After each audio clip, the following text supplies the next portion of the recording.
Alien royals bought a human pet, but never expected humanity's powerful pack bond instinct. The auction hall did not smell like any market Jonah Reyes had ever known. Back on Earth, markets meant fried food and exhaust, rain on pavement and sweat.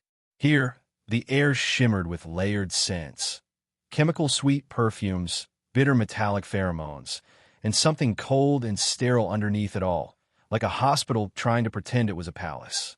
Rows of alien nobles filled the tiered platforms of the grand chamber, their bodies gleaming with metals and bioluminescent fabrics.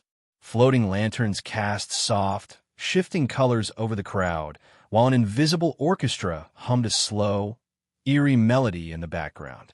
Hit that subscribe button and tap the bell icon so you never miss our latest uploads. At the center of it all stood Lord Zareth of the Tazrian High Assembly. He towered above most of the other nobles, easily 7 feet in human terms, his armor-plated scales wrapped in a deep navy ceremonial coat.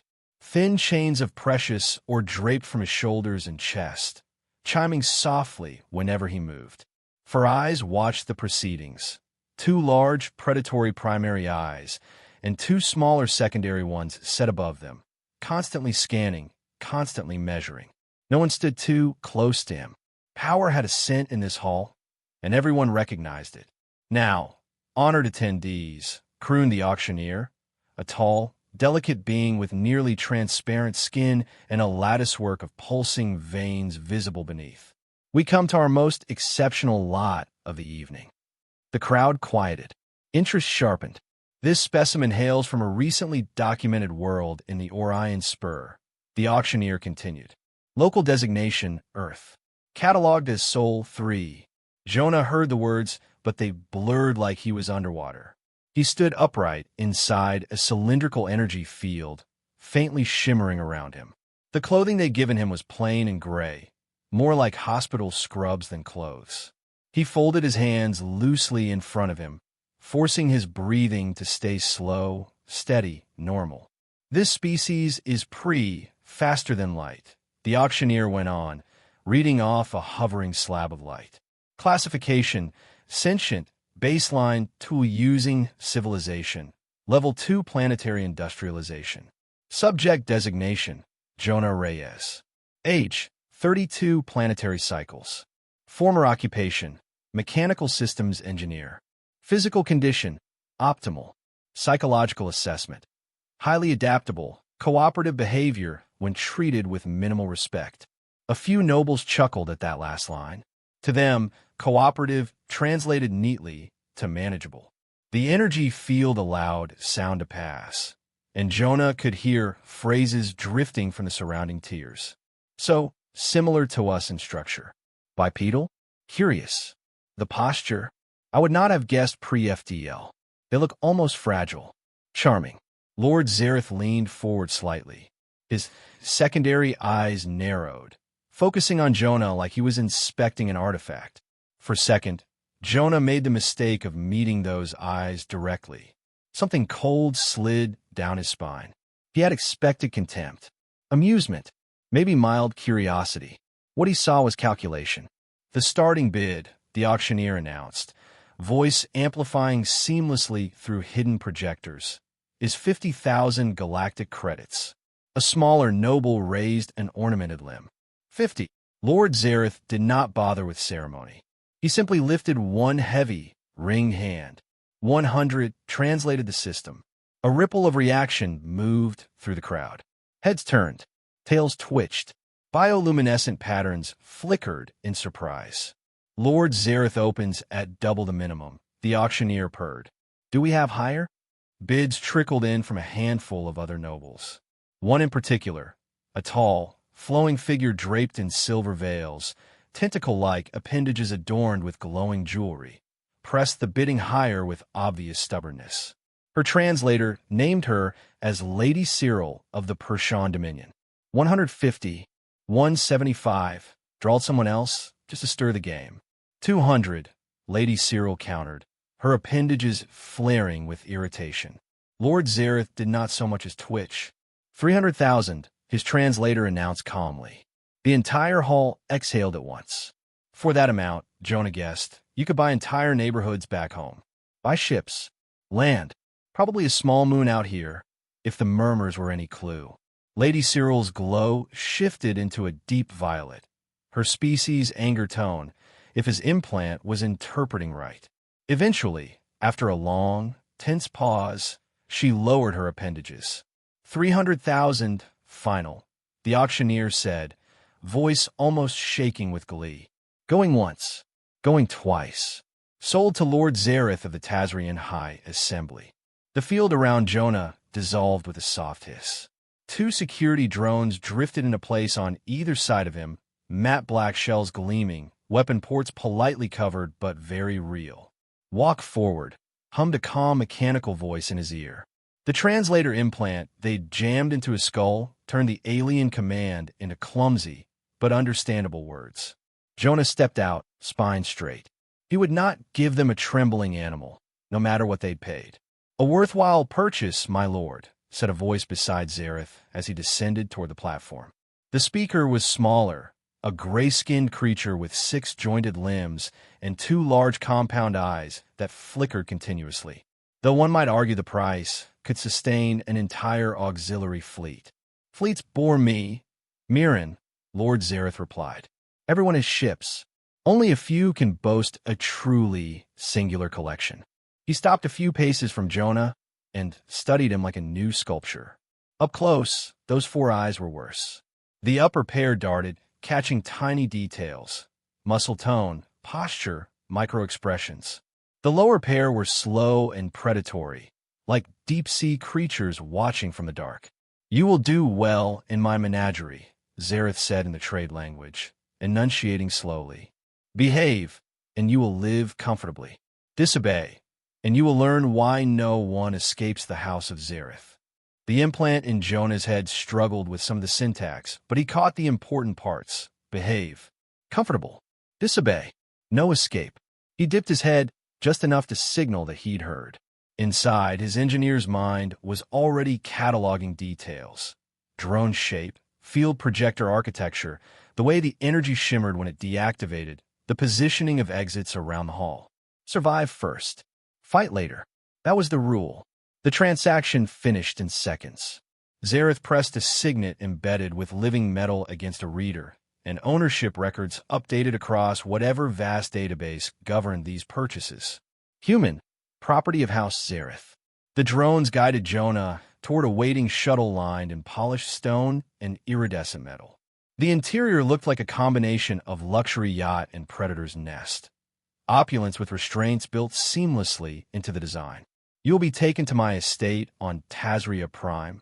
Mirren, the steward, explained in slow galactic standard. Food adjusted for your biology. Atmosphere calibrated for your world. Many in your position are not so fortunate. Jonah gave a single nod. His throat felt too tight to risk speaking, even if the implant could turn his English into their tongue. As the shuttle disengaged from the auction platform, the view through the wide forward window shifted. The starfield stretched, twisted, then folded into a tunnel of streaking light as the ship leapt into hyperspace. Lord Zareth reclined in an ornate chair, clearly pleased with himself. He spoke with Mirren in low tones, occasionally glancing Jonah's way as if admiring a new painting. Jonah sat in the section of the cabin clearly meant for specimens. The seat molded around his body when he touched it, adjusting to human proportions unervingly quickly. He rested his hands on his knees, his eyes half-lidded. Anyone watching might have assumed he'd shut down, accepted his fate. Inside, his brain was racing. The implant gave him basic comprehension of the trade language, but not much more. He could feel the faint, constant pressure of it at the base of his skull, like a permanent low-grade migraine waiting to happen. He thought of the research vessel he'd been working on before all of this. A small Earth ship, playing at being a big kid among the stars, skimming the outer edges of the system. Easy pickings. He wondered what had happened to the rest of the crew. Sold off separately? Sent to different estates, different collections? He forced the thought away before it could paralyze him. First rule, stay alive. Second rule, learn everything. The journey took 3 standard days. Time blurred into a routine of tasteless nutritional paste, drifting half-sleep and quiet observation. The ship's lights dimmed and brightened on an artificial schedule, and Jonah learned to track their cycle. When the shuttle finally dropped out of hyperspace, the view changed from the liquid smear of FTL back into distinct points of light, and one enormous, amber-tinted world filling the viewport. Tazria Prime. Zareth's estate floated in that world's thick atmosphere, an island of crystal and machinery suspended in the sky. Translucent spires rose like frozen lightning, connected by glass-thin bridges that could not possibly be structurally sound, and yet somehow were. Gardens hung off the edges, filled with plants that glowed gently in shades of blue and emerald, their leaves breathing light and rhythm. "It is beautiful," Jonas said softly, almost despite himself. The translator struggled with his accent, but delivered something close enough for Mirren to understand. "It is worthy of Lord Zareth," the steward replied, as if that explained everything. The shuttle touched down on a platform shaped like a wide, shallow bowl. Drones glided forward, and a shimmering field snapped up around the ship's landing area. Security within security. "Come," Mirren said, clicking open a restraint he hadn't even realized had locked across his waist. "You will see your new environment." Jonah stepped out into air that felt right. Gravity, too. Someone had clearly fed a lot of data about humans into their systems. The corridors inside the estate were works of art. Walls pulsed softly with embedded biolights. Decorative mosaics traced alien histories Jonah could only guess at. Servants of half a dozen species moved with choreographed efficiency, all giving Lord Zareth a wide, respectful berth as he passed. Eventually, they reached a massive circular chamber, the collection hub. From this central space, dozens of doors radiated outward. Each doorway shimmered with energy fields. Behind every one, Jonah glimpsed a different environment. Jungle, desert, ice, liquid, gravity anomalies, habitats tailored to species from across the galaxy. "This is where we keep Lord Zareth's living curiosities," Mirren said, pride evident even through the flattening effect of the translator. Each environment calibrated to mimic the specimen's native world. They stopped in front of one of the chambers. The field flickered off for a moment, and Jonah stepped through. His first impression: someone had tried to recreate Earth using only half-remembered postcards and old movies. Sleek, modern furniture sat beside carved wooden pieces that looked centuries old. A low table resembled something out of a minimalist ad, while a bookshelf in the corner was filled with fake books that were clearly just decorative. One wall displayed a looping view of trees and a blue sky, but the wrong shade of blue, the clouds moving in patterns nature would never use. It was a stage set, a terrarium for a particularly fussy owner. "The atmosphere and gravity are tailored to your species' typical levels," Mirren explained. "Sanitation unit there, nutritional dispensers there, entertainment system calibrated to your sensory range." Jonah saw them all, but what caught his attention most was the far wall. It was entirely transparent. From the inside, he could see out into the collection hub. From the hub, anyone passing by would see him, a living exhibit like an animal behind glass. Mirren gestured toward the invisible doorway, and the field snapped back into place with a faint shimmer. "Lord Zareth will host a gathering tomorrow evening," the steward added. "You will be displayed to his guests. Rest, eat, maintain your health. He values specimens that present well." The steward left. Silence settled. Jonah stood still for a long moment, breathing slowly. Then he moved. He checked every corner, every panel, every seam where the transparent wall met the frame. He ran his fingers along the edges of the entertainment system, looking for hidden access ports. He identified at least 3 obvious surveillance nodes and assumed there were others he couldn't see. The force field at the entrance hummed when he drew close. A cautious touch sent a sharp sting through his fingertip, like static times 10. Not a way out. When the inspection was done, he finally let himself sit on the sleeping platform. The mattress shaped itself around him, perfectly comfortable. It reminded him of beds in decent hotels, the the kind you only got on the rare work trip that went well. The contrast between the comfort and the situation made his teeth clench. He let his gaze drift to the transparent wall. Across the hub, other habitats glowed softly. In one, he saw a huge, slow-moving shape in blue liquid. In another, a bird-like being perched in an artificial forest.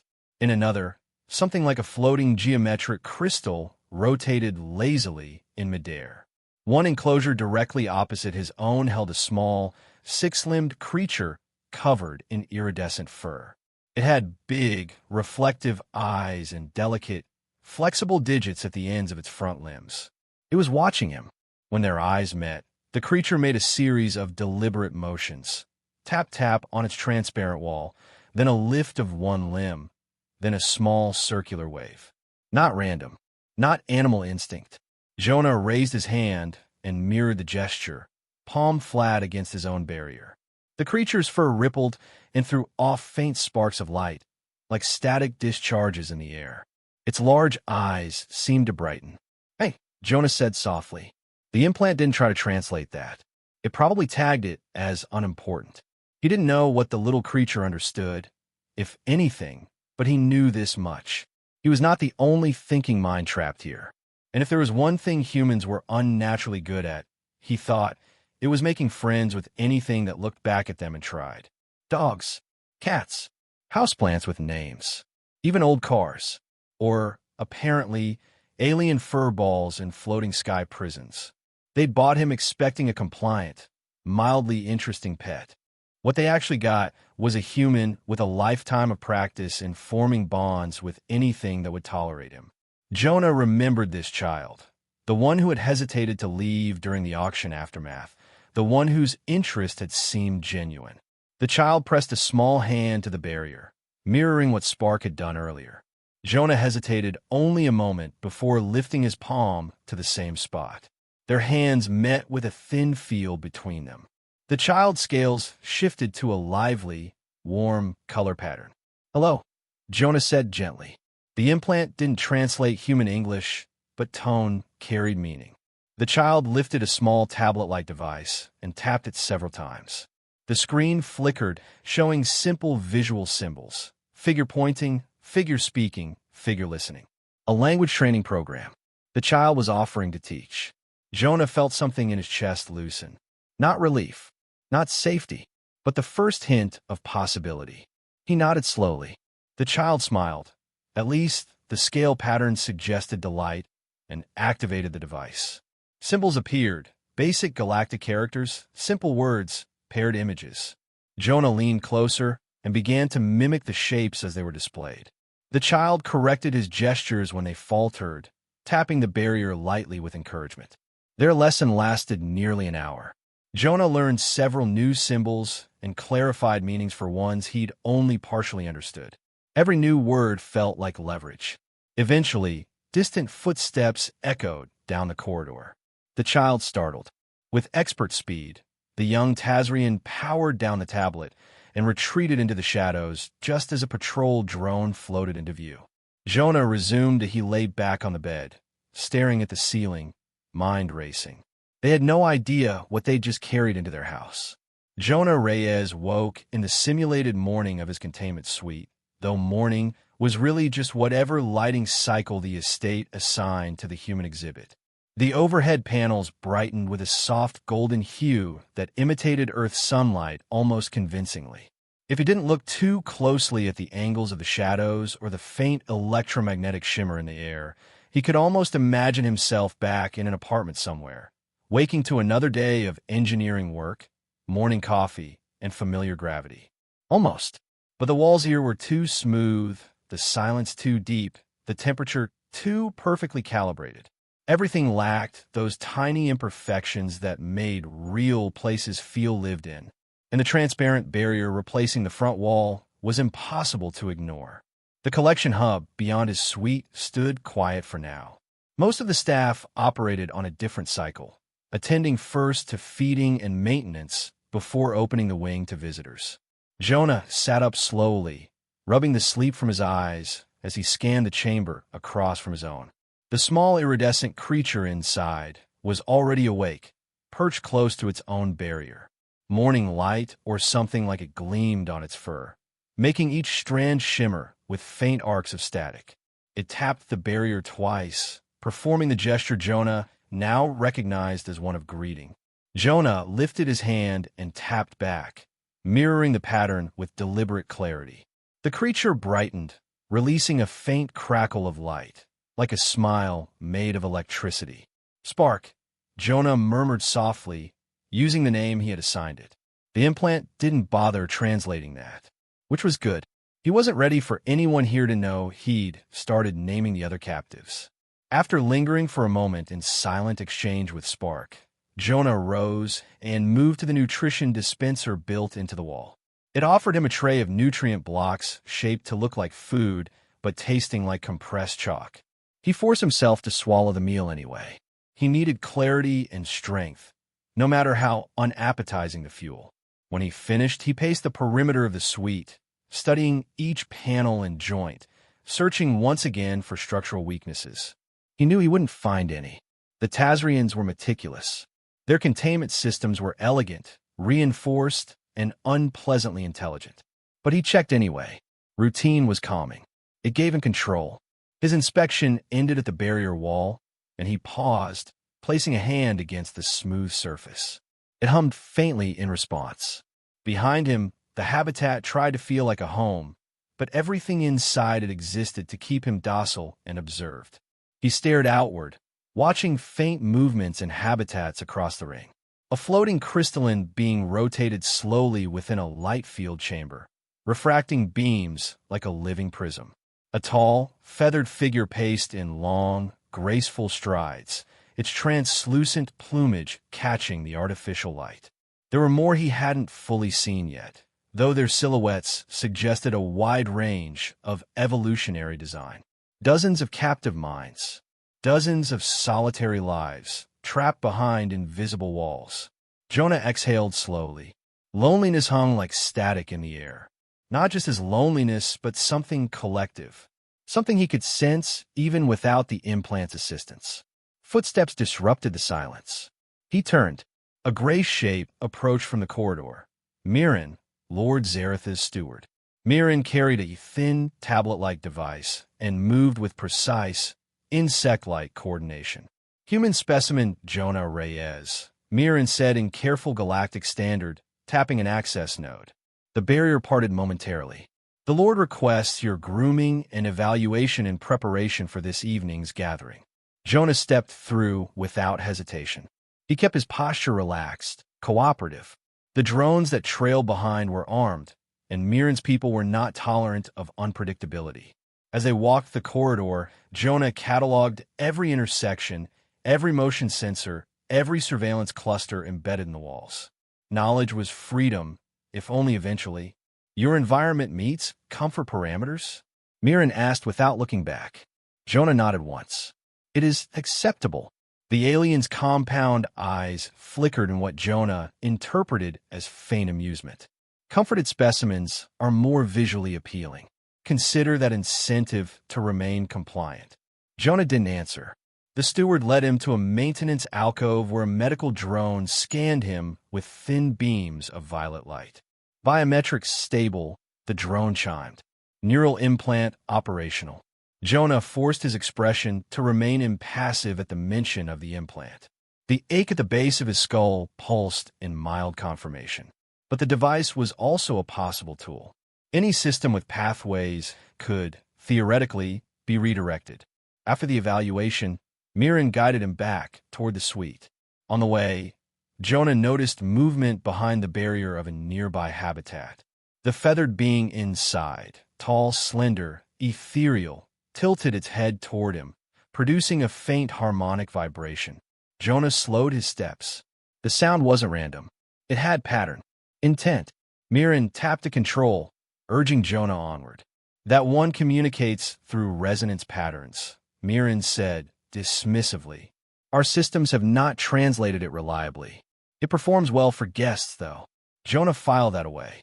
Communication through vibration meant potential acoustic pathways, maybe even structural resonance that could pass beyond the habitat fields under the right conditions.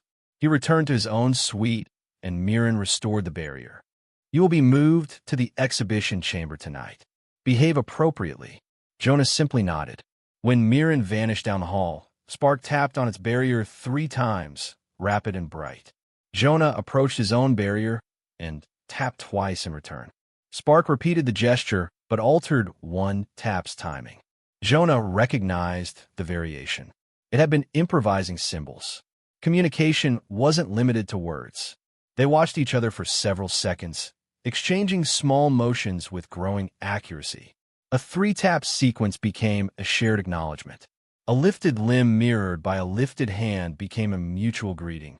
Eventually, Spark traced a spiral motion using one limb, its fur glittering.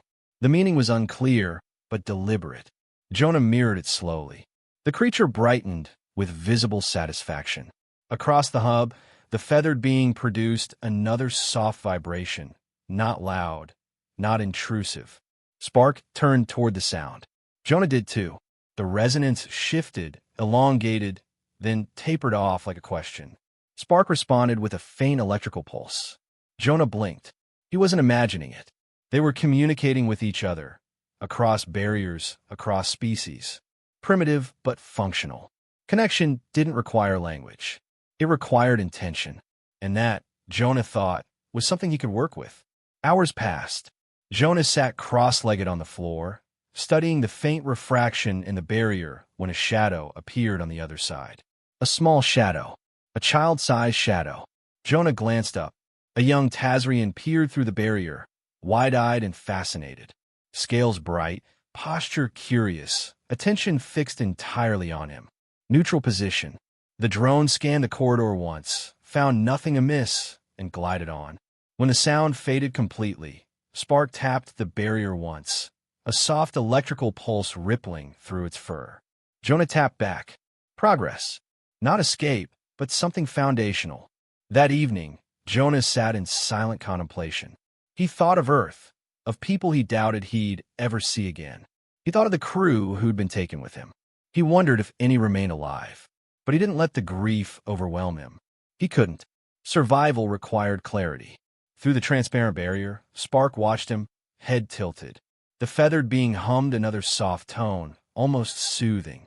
The crystalline being turned slightly, refracting light toward Jonah like a gentle beacon.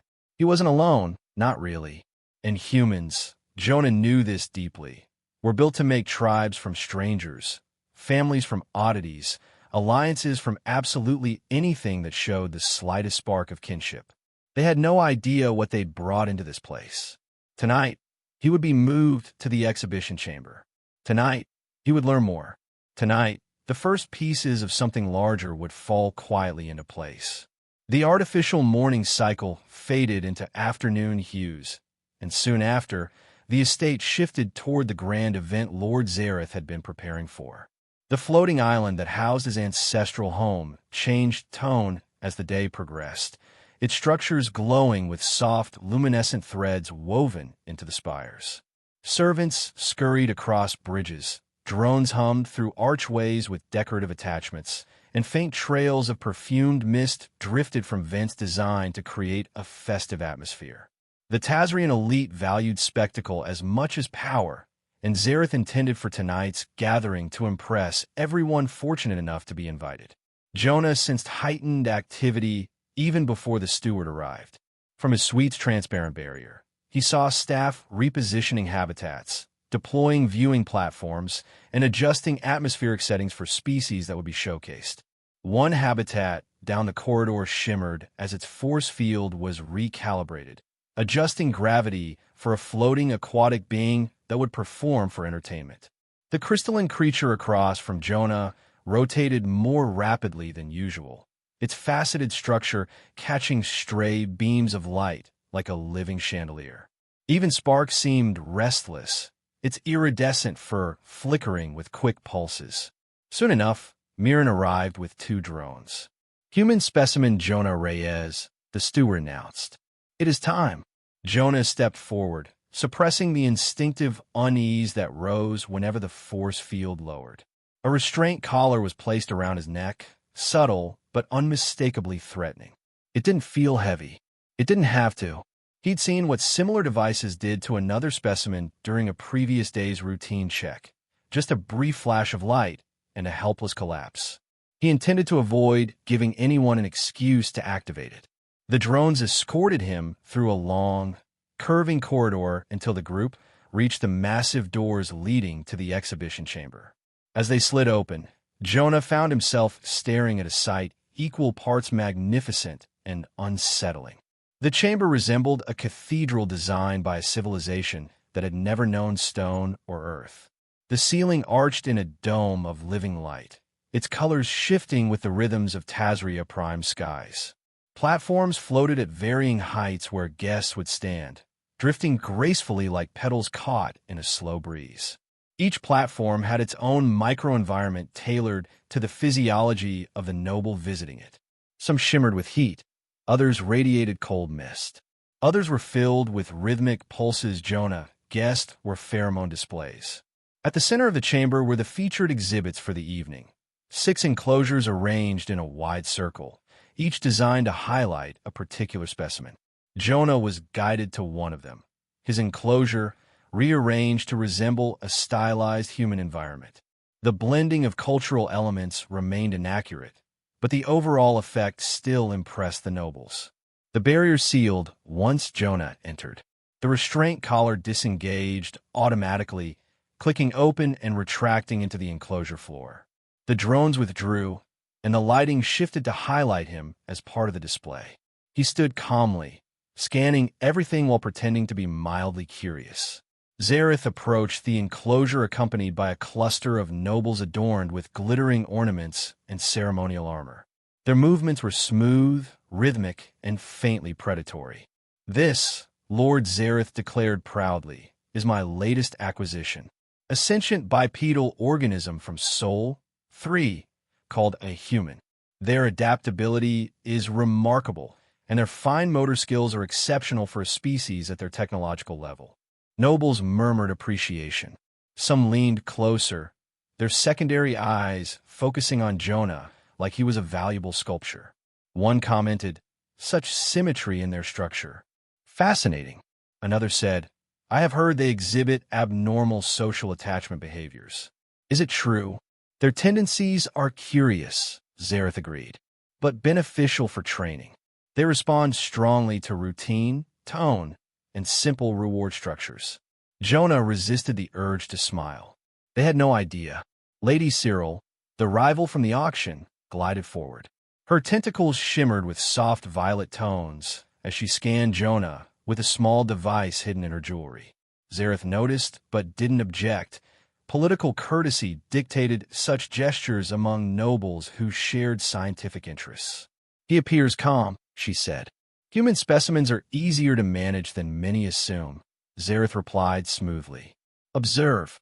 He pressed a command on his gauntlet. A puzzle module rose from the floor inside Jonah's enclosure, unfolding like mechanical petals. It resembled a metallic cube with rotating sections, each carved with geometric etchings and glowing filaments. Jonah recognized it from previous days. He approached slowly, performing analytical gestures to appear thoughtful. In truth, he had memorized its solution after the second attempt. He manipulated the cube with just enough hesitation to look realistic. The nobles watched carefully, murmuring approval as the glowing sections aligned in symmetrical patterns. "A charming display," one noble said. "But is this truly his full capacity?" Zareth smiled in the way only a Tazrian could.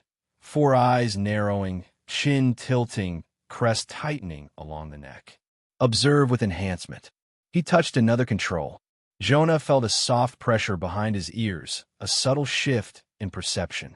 It was like a lens turning inside his mind, sharpening focus beyond natural limits. Not painful, almost pleasurable, but intrusive. He didn't like that feeling, but he hid his discomfort and moved faster. The cube responded. Sections rotated more smoothly, filaments aligned rapidly, and the structure reassembled itself in precise symmetry. A chorus of approving clicks and hums rose around him. He responds excellently to modulation, Lady Cyril observed. Your neural implant calibration must be precise. Zareth accepted the compliment. Only the finest. Still, the true demonstration involves cooperative problem-solving. Another gesture, and the barrier between Jonah's enclosure and Sparks shimmered, then dissolved. The luminari scurried closer, sparks rippling across its fur. Its 6 limbs twitched in anticipation, and it emitted a chirp-like sound that felt almost like greeting. The nobles took interest immediately. 2 different species cooperating without linguistic overlap. One asked. Yes, Zareth said. They have developed this naturally, without intervention. Naturally? Jonah fought the urge to scoff. They hadn't engineered anything. They had simply underestimated their prisoners. The cooperative puzzle rose from the floor. A complex structure of rotating platforms, conductive tracks, and weighted mechanisms. Some components required delicate electrical stimulation. Others required strength or dexterity. Perfect for Spark and Jonah working together. They exchanged a glance. Not a long one. Not obvious. But enough. Spark darted to one side and triggered a conductive sequence. Jonah adjusted the weighted pieces that responded to electrical charge. Spark shot a tiny bolt to the next contact point. Jonah rotated the secondary rings. Together, they completed the structure in a steady, synchronized rhythm. The nobles were transfixed. This is extraordinary, said Lady Cyril. They are responding to each other's cues despite not sharing any auditory language. Could there be an emergent cross-species communication system developing here? Perhaps, Zareth said dismissively. More likely reflexive learning patterns, but impressive for entertainment and research. Jonah kept his expression neutral as the nobles applauded. He felt something then, a faint vibration in the implant behind his ear, not the enhancement. Something subtler, something like another presence brushing his thoughts. He inhaled quietly, steadying himself. That sensation repeated, a hint of Spark's emotional tone, a pulse of curiosity and shared determination. They had made progress even faster than expected. Meanwhile, on the platform's far edge, Jonah spotted someone unexpected. The child. The young Tazrian stood half-hidden behind an adult, staring at Jonah with wide-eyed excitement. When the adult turned away momentarily, the child touched a control panel mounted on the wall. One Jonah recognized from the habitat corridors. A tiny indicator on the panel flickered, barely noticeable. But to Jonah, it was as clear as Spark's brightest flash. Phase 1. As the demonstration concluded, the barrier reactivated and Spark returned to its enclosure. Jonah stepped back, adopting the calm, collected demeanor expected from a well-behaved specimen. Lights dimmed slightly, signaling the end of his part in the performance. Nobles dispersed to view other exhibits, drifting toward Titan's massive armored form or Whisper's musical displays of harmonic light. Jonah stood silently, watching them move. Then he felt it again. The faint vibration inside his skull wasn't from Zareth's device. It was different. A connection. A whisper of Spark's awareness. A distant sense of the crystalline being's refracted focus. A subtle hum from Whisper's melodic resonance.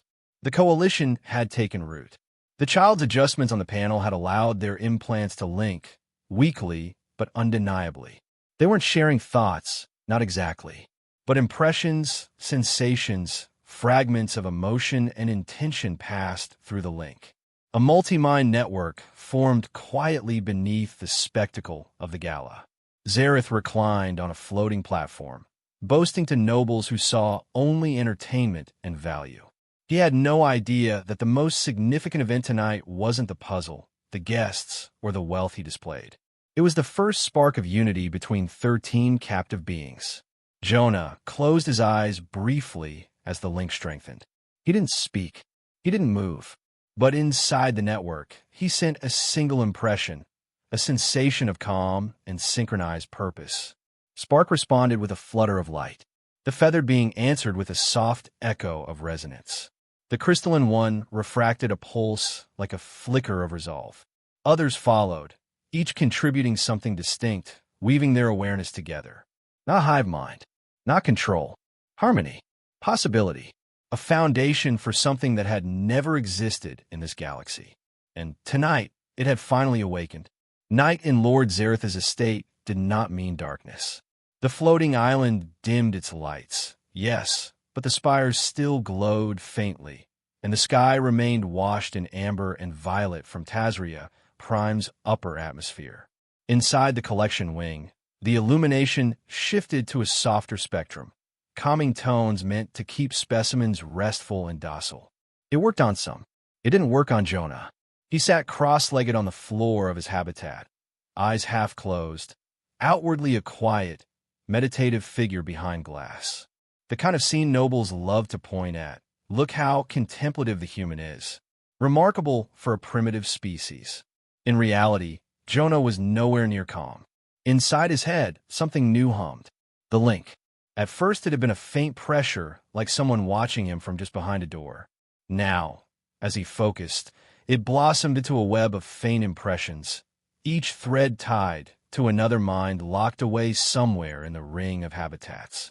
He thought, not in words, but in intention. Are you there? The response came as a flash of color and static, warm and bright, and unmistakably spark. The Luminari's emotional state flowed through the link, excited, wary, determined.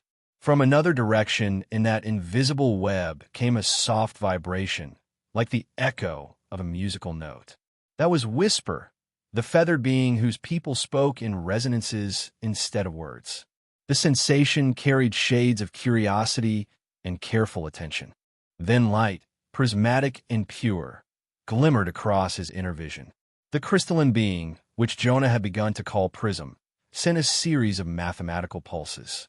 Not numbers exactly, but precise, structured affirmations. Here, listening, calculating. He didn't see their faces. The link didn't conjure images or voices. It delivered patterns of presence. It was enough. Okay, Jonah thought at them, not expecting perfect translation, only hoping the shape of his intent would carry. We're all awake. Let's see what we can build. He let the impressions flow. He mentally pushed out a memory, not detailed, but emotionally anchored. The moment at the auction when the cage had dropped and he'd stepped out, watched by dozens of alien eyes. He let them feel the fear, the anger, the ice-cold resolve he'd clung to. In return, images came back in abstract form. From Spark, a sensation of free skies and crackling storms on some distant world, the joy of leaping between rocks and flashing arcs of electricity in play. From Whisper, wind through crystalline reeds, a chorus of voices singing along a mountain's resonance, the subtle grief of leaving that sound behind. From Prism, the cool silence of a void station where math shaped reality, coordinates, star routes, and intricate crystalline logic forming the heart of a navigation array. Pieces of lives, fragments of home, carried on a neural network that had never been meant for this. Jonah breathed in through his nose and out through his mouth, grounding himself. The more they shared, the clearer the link seemed to get. This wasn't mind control. No one could override another. But they could align. They could share enough context to plan. And planning was Jonah's specialty. He projected another intent. We're in a cage. But cages have systems. Systems have weaknesses. We find them together. The response came in a ripple of agreement, static song, light. Then another presence pushed gently into the network, hesitant, as if testing the doorway. It wasn't a specimen. It was smaller, lighter, nervous. The child. Jonah's eyes snapped open in his habitat, and his heart rate spiked. For a second, he thought something had broken, that Nex had somehow been dragged into this by accident. But the feeling resolved into something else. Not Nex's thoughts, just the edge of Nex's emotions, reaching them through the implant pathways they had carefully altered with the child's help. Fear, excitement, worry, curiosity. Jonah forced himself to relax. Easy, he thought, not sure if the child could sense him directly, but trying to radiate calm into the network.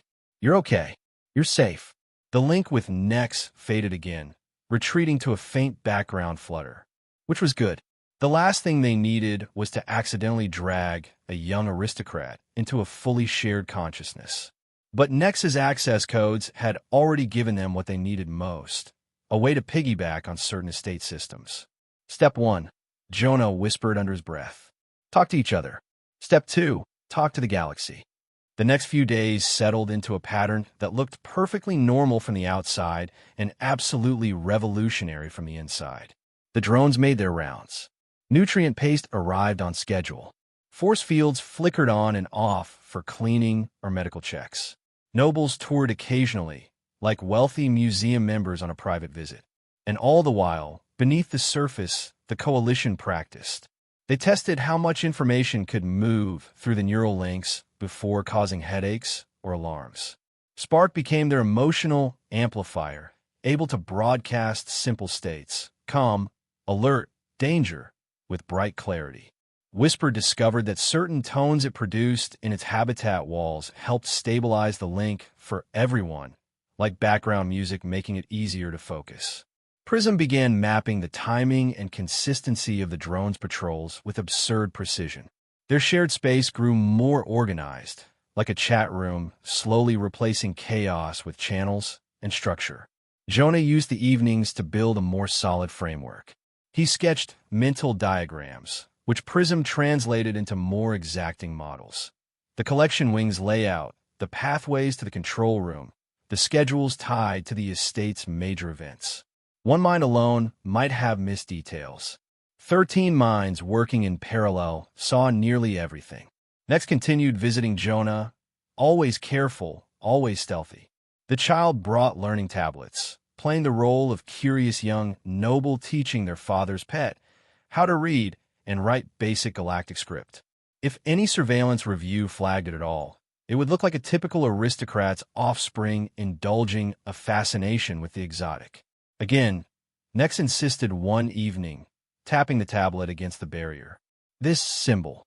Jonah leaned closer, reading it. Council, he said slowly, the implant doing half of the heavy lifting. Government. Big group. Makes rules. Yes, Nex said, scales shimmering in thoughtful patterns. The Grand Council. Father says they're useful as long as they remember who actually holds power. Jonah smiled faintly. On my world, we say something similar. Only different words. What does your world say? Nex asked, eager. He thought about it. We say, people in power forget what it feels like to be small. So we remind them.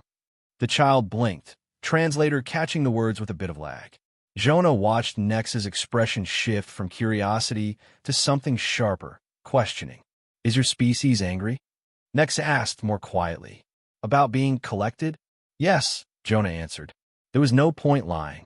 But anger alone is not useful. We need more. More. Nex tilted his head. Evidence. Witnesses. People who listen. Jonah tapped the symbol Nex had shown him.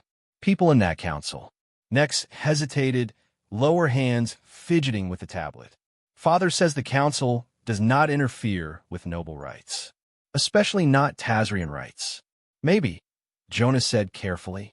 But sometimes rules look solid until someone pushes the right way. The child thought about that so hard, even Jonah could feel the mental gears turning from the other side of the barrier. Some council people are different, Nex said slowly. Father had an argument with one visiting scholar. They spoke about ethics. The last word came out distorted through the translator, like it didn't quite know where to file it. Ethics, Jonah repeated. Rules about what is right. About not hurting thinking beings just because you can. Yes, Nex agreed. She was upset about the specimens. My father was displeased. That was the thread he needed. Jonah kept his tone gentle. Do you know her name?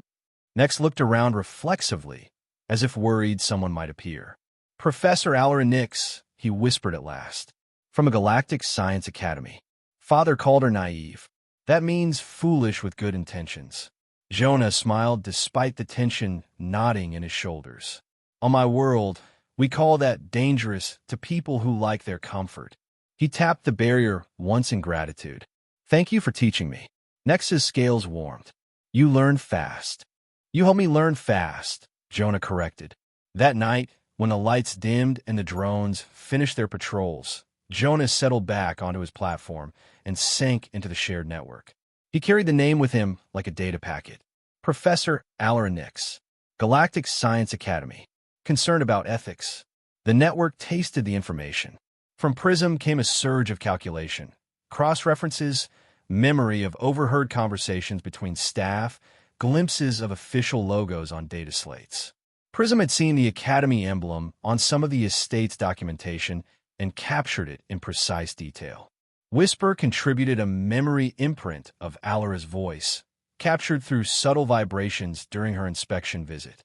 The tonal patterns carried a strange combination, controlled authority layered with genuine discomfort. Spark sent emotional highlights, flashes of that day when Alara had walked past the habitats, slowing, eyes tightening slightly every time she saw restraints or nervous movement. Spark had read her feelings like weather. They had a name, a voice, a behavioral pattern. We reach her, Jonah thought, quietly, safely. If anyone out there will help, it's someone already asking questions. The problem, of course, was how. The implant link connected specimens to estate systems, but only at low levels. Identification, control signals, translation streams. Direct outbound communication beyond the estate was tightly locked behind security protocols. But locks were just math with politics attached. We don't need to break the entire system, Jonah broadcast across the shared web. We just need a crack. Prism responded first, sending structured diagrams into the network. Schematics of communication drones that shuttled data between the estate and external relays. It had mapped them by watching maintenance cycles, analyzing the angles of signal beams, and extrapolating from tool shapes. Whisper added the timing of regular diagnostics, the moments when those drones briefly opened wider channels to sync logs with the core network. Pulse, a large, gelatinous being Jonah hadn't interacted with much directly, finally entered the conversation with a heavy, slow impression. Its people had worked in deep space logistics before capture. Pulse understood routes, handshakes between systems, traffic patterns between major nodes. Together, they triangulated the opportunity. There would be a maintenance window in 3 days, tied to the estate's regular communication update.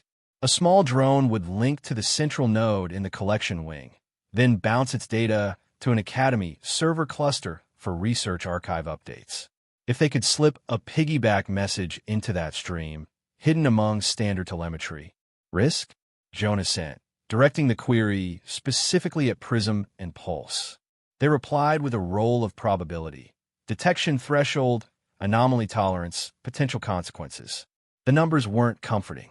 17% chance of immediate detection, Prism implied. Higher if the message is sloppy. Lower if we keep it small, elegant, and embedded in expected patterns. Spark pulsed brightly. Acceptable. The others agreed. No one liked the odds, but they were far better than what they'd had under naked captivity. Okay, Jonah whispered into the dark. Let's write a message to the galaxy. They spent 2 nights crafting it in a shared space. Everyone contributed. Spark and Whisper shaped the emotional tone. An urgent but controlled plea, not a desperate scream. Alara needed to believe this came from minds capable of reason, not just panic. Prism and Pulse handled the structural encoding. Prime numbers, complex sequences, patterns that any serious scientist would recognize as deliberate, intelligent design.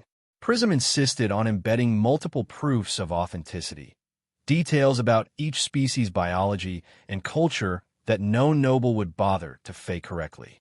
Whisper inserted subtle harmonic ratios, a kind of musical signature all but impossible for AI to generate convincingly without access to their lived resonance. Jonah added what only he could, specific, verifiable details about Earth that no galactic database should contain yet. Not just random trivia, but things like the composition of certain music, the layout of particular cities, the exact pattern of constellations as seen from ground level on clear nights. He also added a brief narrative of their situation, trimmed to the essentials. We are a coalition of sentient beings held as specimens in a private collection on Tazria Prime, House Zareth. We are bonded not by species, but by shared captivity. We ask not for a raid or assassination, but for the enforcement of your own laws. We request recognition under sentience protocols and protection from further trafficking and experimentation. Then, at the very end, we send this through your systems without permission because we have none. If you ignore us, the noble houses will never know. If you listen, you may change the course of more lives than you realize. The night before the maintenance window, Nex visited again. The child seemed tense, scales dimmer than usual. Father is unsettled, Nex confessed. He has noticed unusual behavior in the collection. Extra scans. More tests. I do not think he knows why, but he suspects something. Jonah's heart skipped. Does he suspect you? I've been careful, Nex said. But Father is very good at seeing what he wants to see. The translator struggled and rephrased. He notices patterns. Then be even more careful, Jonas said. If anything feels wrong, you forget you ever came here alone. You were never near the control panels. You were never involved. Understand? Nex's eyes widened. But no heroic stories, Jonas said firmly but softly. You're a child. You deserve to grow up without being crushed under your father's mistakes. If things go badly, you step away. Nex stared at him for a long time, then nodded slowly. On my world, the child said, there is a saying, a small stone could disturb the largest lake. I think you are a small stone. Jonah huffed a quiet laugh. On mine, we say, never underestimate the quiet ones. They pressed their palms to the barrier one last time. Then Nex left, vanishing down the corridor like a shadow that had never been there. The next cycle, near the center of the night period, the maintenance drone floated into the collection wing. It followed its usual route, scanning habitats, syncing local logs, running low-priority diagnostics. Then it docked at the central node, its internal systems opening like a flower to allow data flow. Whisper thrummed softly, sending a stabilizing resonance through the network. Spark pulsed once, sending a shared now that hit everyone at once. Prism released the encoded message they'd built together, threading it into the drone's diagnostics channel like a note slipped into a stack of official paperwork. Pulse gave it the right shape, so it matched expected packet sizes and checksums. For 2.7 seconds, according to Prism's clock, their coalition's voice rode the same path as dull logs and routine metrics. Then the window closed. The drone finished its sync, detached, and drifted away. No alarm sounded. No extra guards rushed in.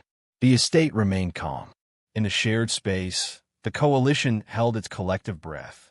Now we wait, Jonah murmured. He hated waiting, but he learned patience the hard way, from slow machines, from long tests, from life itself. What he hadn't learned, until now, was how to wait with 12 other minds humming alongside his, all of them carrying the same fragile thing. Hope. For the first time since his capture, that hope didn't feel like a lie. It felt like a signal launched into the dark, one that someone, somewhere out there, might actually answer. The galaxy finally listened. Professor Alaranix was not the kind of academic who believed in miracles. Miracles were messy, unrepeatable, and useless in research. What she did believe in were anomalies, unexpected data that forced truth to the surface despite every political barrier trying to smother it. The anomaly arrived on a quiet morning in her laboratory. Her terminal chimed with a soft request for review. A routine transmission, the kind researchers ignored dozens of times a day. But this one wasn't routine. The header identified it as a diagnostic log packet from Tazria Prime, a place she had visited only weeks earlier, leaving with a pit in her stomach and a dozen unanswered ethical concerns. She almost dismissed it, until she saw the embedded sequence. Prime numbers, interrupted by harmonic ratios, interrupted again by map projections, biological signatures, and mathematical fractals that no estate machine could produce without deliberate intent. Alara frowned, pulling the packet apart layer by layer like peeling a crystallized fruit. The deeper she dug, the stranger it became. This isn't telemetry, she murmured. This is a message. The contents unfolded into a cohesive composition. Not words, but a symphony of species communicating in their own mathematical dialects. 13 distinct patterns, each bearing the unmistakable markers of cognitive autonomy. Her pulse kicked faster. Sentient. All of them sentient. The message's final section hit hardest. A structured account of captivity in the private collection of Lord Zareth, including specimen classifications, living conditions, forced demonstrations, and the existence of a newly formed cross-species coalition connected through repurposed neural implants. Then the human portion appeared. Alara froze. It described Earth, a pre-FTL world she had only read about in limited surveys, with details no forged signal could invent. Star alignments from ground perspective. Cultural intricacies unrecorded in galactic archives. Emotional descriptors shaped with unmistakably human nuance. The final sentence made her breath catch. We do not ask for revolution, only recognition. Alara stepped back from the terminal, as if the message itself had weight. She ran every verification tool she possessed. Mathematical authenticity checks, biological plausibility scoring, signal composition analysis. All confirmed the same impossible result. 13 voices, acting in cooperation, sharing cognition across species divides, using tools they weren't supposed to understand. This wasn't a cry for help. This was a scientific breakthrough of historic scale, and an ethical crisis the Council could no longer ignore. Alara tapped her comm. Connect me to Council Representative Thalen. Priority channel. Now. The hologram flickered to life, Thalen's feathered crest still ruffled from sleep. Alara, it's barely dawn. Thalen, she said, voice shaking with urgency, I have received encoded communication from multiple sentient beings inside Lord Zareth's estate. They're organized, they're self-aware, and they are requesting protection under the Sentience Declaration. Thalen blinked. That's impossible. Zareth's collection is curated. Curated? Alara snapped. They're thinking beings held against their will. They managed to exploit a maintenance drone to contact me. And the message contains evidence, mathematical, biological, cultural, that cannot be fabricated. Thalen hesitated, feathers slowly smoothing as realization sank in. If this is true, Alara cut in, Tazrian nobles have been trafficking sentient persons under the guise of research specimens. And the Council has been conveniently blind. Thalen exhaled sharply. We need an emergency assembly. We need enforcement, she corrected. Zareth is preparing something. I can feel it. If he suspects his specimens communicated externally, he will move them before we arrive. I'll mobilize a compliance fleet, Thalen said, under scientific pretext, so the Tazrians can't claim political provocation. Alara nodded once. I'm going with you. Thalen didn't argue. That alone told her how serious this was. The Council had awakened, but whether too late or just in time remained to be seen. The storm over Tazria Prime. Lord Zareth prided himself on control. Control of his estate. Control of his reputation. Control of every living trophy inside his collection wing. But control had begun to fray. He sensed it first in the shift of the drones, sluggish diagnostic behavior, momentary flickers in their scanning patterns. Then in the odd behavior of certain specimens. Not dramatic enough to trigger alarms, but coordinated. And then there was his child. Nex, usually obedient, had been distracted. Curious, asking questions about rights and ethics. And how do we know if another being thinks like we do? Zareth didn't believe in coincidence. The moment the Council's early warning notice arrived, informing him of an impending unscheduled scientific audit, his suspicions solidified into certainty. Someone had tampered with his collection. Someone had dared challenge his authority. He summoned his chief security officer. Prepare transport modules, Zareth ordered, voice icy. We move the most valuable specimens to the secondary estate. Quietly, scramble internal logs. I want all records of their neural calibrations erased before the inspectors arrive.